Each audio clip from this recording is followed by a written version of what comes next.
Hello guys, तो आ चुके हैं साइंस विद सूरज चैनल के साथ।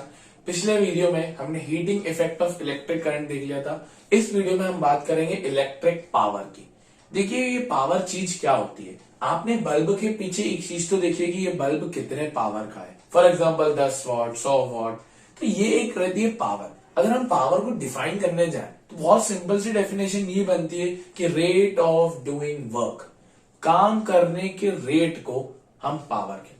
और मैंने आपको चार्ज में भी पढ़ा था कि जब भी रेट या ऐसा कुछ वर्ड आ जाए तो उसका रिलेशन टाइम से होता है। तो पावर का अगर हम फॉर्मूला बनाने जाए तो वो होता है वर्क अपॉन टाइम। कितना काम हुआ और कितने टाइम में हुआ। काम की यूनिट आपको पता है जूल होती है, तो work upon time. And power की यूनिट क्या होती है? वॉट।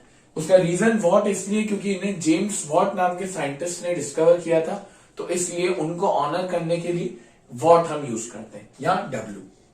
और कभी कभार हम थोड़ा सी बड़ी यूनिट अगर यूज करते हैं तो एक बड़ी यूनिट होती है किलोवाट। तो 1 किलोवाट में कितने वॉट्स होंगे? 1000 वॉट्स होते हैं। फॉर एग्जाम्पल आपकी पावर आ रही है 6000 वॉट, तो आप उसे 6 किलोवाट भी लिख सकते हो। तो ये होती है एक बड़ी यूनिट पावर की। अब पावर का एक सिंपल फॉर्मूला तो हो गया वर्क अपॉन टाइम, जो आपने क्लास 9th में भी पढ़ा है। और वर्क को ही हम एनर्जी भी बोलते थे क्लास 9th में, चाहे वो काइनेटिक हो या पोटेंशियल हो।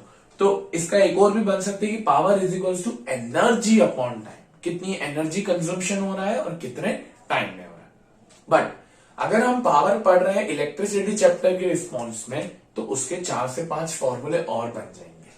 उसे याद नहीं करना पड़ेगा, खुद ही खुद याद हो जाएंगे। देखिए, एक फॉर्मूला तो हमें पता ही है, power is equal to work upon time. ये बेसिक फॉर्मूला पिछले लेक्चर में हमने ही देखा था कि हीटिंग इफेक्ट का ये फॉर्मूला होता था, work is equal to I square R T. और वर्क को ही हम वहां हीट बोलते थे। तो क्या मैं वर्क की जगह आई स्क्वायर आर टी लिख सकता हूं? बिल्कुल लिख सकता हूं। तो मैंने सबसे अच्छा ये फर्स्ट फॉर्मूला है, ये सेकेंड, ये थर्ड एंड ये फोर्थ। तो सबसे पहले वर्क की जगह मैंने लिख दिया आई स्क्वायर आर टी। अपॉन में टी तो है ही, तो टी से टी कट गया। तो पावर का फॉर्मूला बना आई स्क्वायर आर। आई का मतलब करंट, आर का मतलब रेजिस्टेंस। फिर इसी फॉर्मूले को उठाकर आई स्क्वायर आर को मैंने क्या किया, आर की जगह वी अपॉन आई लिख दिया। ओम्स लॉ मुझे यही कहता है कि R is equal to V upon I, resistance is equal to voltage upon current. तो मैंने वी अपॉन आई लिख दिया। आई से एक आई कट गया, एक आई बच गया, तो I into V, I V. तो एक फॉर्मूला ये बन गया, power is equal to I V. Fourth formula बना, अब मैंने आई वी को उठाया, आई की जगह मैंने वी अपॉन आर लिख दिया, क्योंकि ओम्स लॉ से R is equal to V upon I होता है, तो I is equal to V upon R होगा। आप शफलिंग कर सकते हैं, तो V upon R into V into V square upon R. तो ये बन गया पावर का चौथा फॉर्मूला। एक तो ओरिजिनल फॉर्मूला है ही वर्क अपॉन टाइम, दूसरा आई स्क्वायर आर, तीसरा आई वी एंड चौथा वी स्क्वायर अपॉन आर। अपने अपने क्वेश्चन के अकॉर्डिंग इसमें अपन लिखेंगे जैसा भी रहेगा। और ये बात रहेगी कि अगर करंट और वोल्टेज दिया हुआ है तो हम रेजिस्टेंस निकाल सकते हैं। ठीक है। अभी एक चीज और होती है, कमर्शियल यूनिट ऑफ एनर्जी। इसका क्या मतलब होता है सर? देखिए, आपके घर में जो बिजली आ रही है, उस बिजली के आप अगर मीटर पे देखोगे तो वहां लिखा रहता है kWh। इसका मतलब होता है किलो वॉट आर। क्या होता है, हमारे घर, हमारी मतलब अगर देश की फैक्ट्रीज हो गई या देश के बड़े बड़े इंफ्रास्ट्रक्चर हो गए, तो उसमें जितनी भी इलेक्ट्रिसिटी कंजम्पशन होता है, अगर हम उसे वॉट में निकालने चले गए तो बहुत देर हो जाएगी, बहुत टाइम लग जाएगा। और पहली बात कि अगर जैसे एक बल्ब है 10 वॉट का, फॉर एग्जाम्पल एक बल्ब दिया हुआ है 10 वॉट का, तो इसका मतलब पता है क्या है कि वो 10 जूल ऑफ एनर्जी कंज्यूम कर रहा है 1 सेकेंड में। वो 10 जूल ऑफ वर्क कर रहा है या एनर्जी कंज्यूम कर रहा है 1 सेकेंड में। सोचिए 1 सेकेंड में। और हमारा बल्ब इतने टाइम चलता है, वो तो घंटों चलता है, तो उसकी एनर्जी कितनी ज्यादा हो जाएगी। तो इस कारण से हम एक बड़ी यूनिट चूज करते हैं जिसे हम बोलते हैं किलोवाट आवर। तो kilowatt hour is the amount of energy when 1 kilowatt of power has 1 hour of time. जैसे पावर का फॉर्मूला होता है एनर्जी अपॉन टाइम। पावर को अगर मैंने 1 किलोवाट लिया, energy upon 1 hour, 1 hour divide में उधर जाएगा तो एनर्जी आएगा 1 kWh। और ये इक्वल होता है 3600 इंटू 1000 के। सर ये कैसे आया? देखिए, एक आवर में 3600 सेकंड्स होते हैं, 3600 सेकंड्स होते हैं, एंड 1 किलोवाट में 1000 वॉट होते हैं। ये तो हमने अभी लिखा, तो ये जब मल्टीप्लाई हुआ तो ये आया 3650, और उसको मैंने शॉर्ट में लिख दिया कि 1 kilowatt hour is equals to 3.6 into 10 की पावर 6 जूल्स। आई होप आपको पावर का कॉन्सेप्ट पूरी तरह क्लियर हो गया होगा। अब अपन करते हैं इसका एक क्वेश्चन। चलिए, तो बात करते हैं हम इलेक्ट्रिक पावर के क्वेश्चंस के ऊपर। तो अ bulb is rated 200 voltage dash 100 what, मतलब एक बल्ब है जिसको वोल्टेज मिल रहा है 200 वोल्टेज का एंड जिसकी पावर है 100 वॉट है। What is resistance? सबसे पहले हमें रेजिस्टेंस निकालना है। 5 सच बल्ब फॉर 4 आवर्स, मतलब 5 ऐसे ही बल्ब 4 घंटे के लिए जलाए जाते हैं। What is energy consume? फिर हमें एनर्जी निकालनी है। And lastly calculate the cost at the rate ₹4.60 per unit.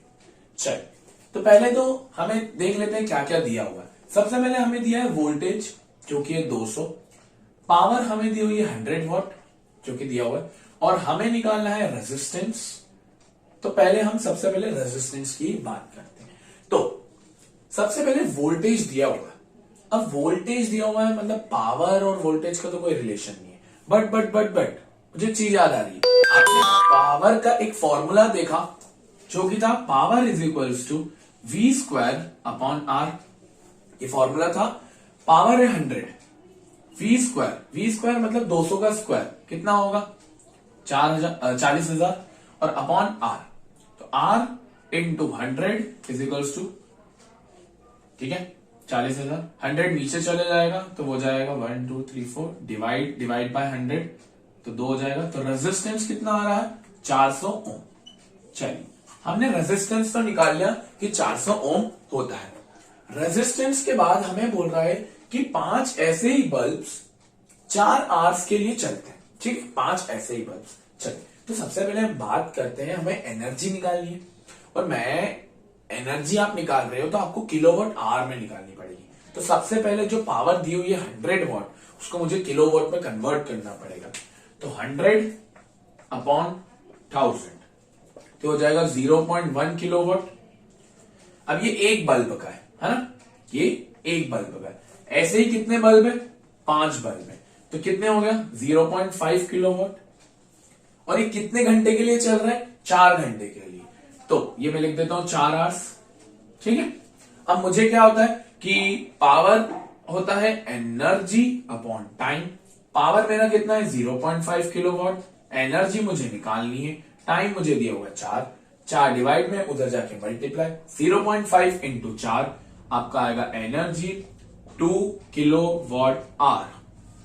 Kilowatt और आर 4 घंटे, तो मेरी एनर्जी कितनी आ गई? 2 किलोवाट आवर।